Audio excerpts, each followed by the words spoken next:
શેલામાં હજી પણ સ્થિતિ ચિંતાજનક છે। રસ્તા પર હજુ પણ પાણી ભરાયેલા છે। સ્થાનિકો અને વાહન ચાલકોને હાલાકી ભોગવવી પડે છે। શેલાના સ્થાનિકોએ નવો વિડીયો જાહેર કર્યો છે। વિડીયોમાં વિકાસ પામી રહેલા શેલાની સ્થિતિ વર્ણવવામાં આવી। બાળકો, સિનિયર સિટીઝન, ગૃહિણી અને નોકરિયાતોને ભારે તકલીફ પડી રહી છે તે આ દ્રશ્યોમાં સ્પષ્ટ જોઈ શકાય છે।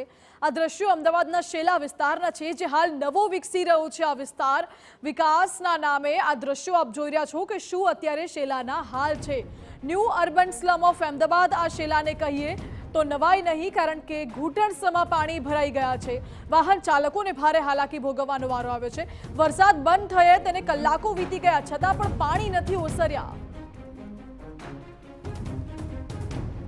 વધુ જાણકારી માટે સંવાદદાતા સચિન પાટીલ જોડાઈ ગયા છે। સચિન, વરસાદ બંધ થયે કલાકો વીતી ગયા છે છતાં પણ શેલામાં હજુ પાણી નથી ઓસર્યા।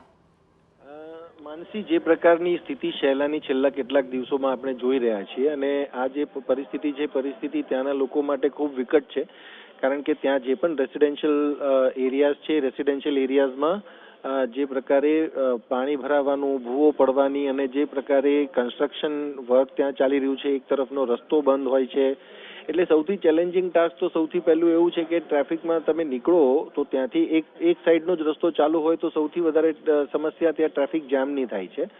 એટલે ઇમરજન્સી કોઈ પણ પ્રકારની જરૂર પડે, એમ્બ્યુલન્સની જરૂર પડે કે ફાયર બ્રિગેડની જરૂર પડે તો કયા પ્રકારે ત્યાં પહોંચવું એક સૌથી મોટો પ્રશ્ન ત્યાં ઊભો થઈ જાય છે।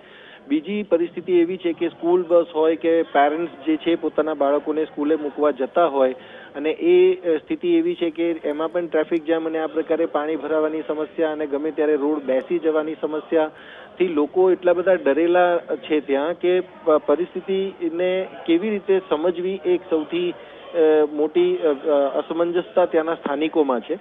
માંગણી એમની એક જ છે કે આ જે સ્થિતિ છે એ સ્થિતિને તાત્કાલિક જે છે એનું નિરાકરણ લાવવામાં આવે। કન્સ્ટ્રક્શન ત્યાં થઈ રહ્યું છે, એરિયા ડેવલપ થઈ રહ્યો છે અને આ સિવાય જે રોડની આસપાસ ડ્રેનેજનું કે પાણીની પાઇપલાઇન નાખવાનું જે કામ ચાલી રહ્યું છે તો એ કામ ભલે થતું પણ પ્રી મોન્સૂન પ્લાનિંગના ભાગરૂપે પણ ત્યાં એવી પરિસ્થિતિનું નિર્માણ થવું જોઈએ કે લોકોને એ પ્રકારે રસ્તા અને જે બીજી સુવિધાઓ છે એ મળવી જોઈએ કે આ અગવડતા ઊભી ન થાય। ત્યારે એ લોકોની, સ્થાનિક લોકોની એક જ માંગણી છે કે જે પણ સ્થાનિક તંત્ર છે, તંત્ર દ્વારા આ બાબતને ધ્યાનમાં લેવામાં આવે અને આ સમસ્યાઓ મોટી અને વરવું સ્વરૂપ ધારણ ન કરે એ બાબતની તકેદારી તંત્રએ રાખવી જોઈએ। જી સચિન, બિલકુલ, એટલે શેલાના હાલ અત્યારે બેહાલ થઈ ગયા છે।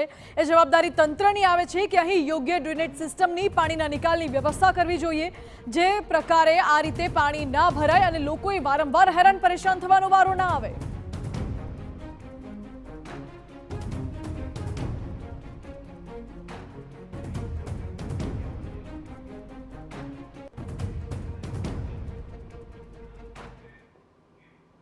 પહેલો વરસાદ આમ તો ઠંડક અને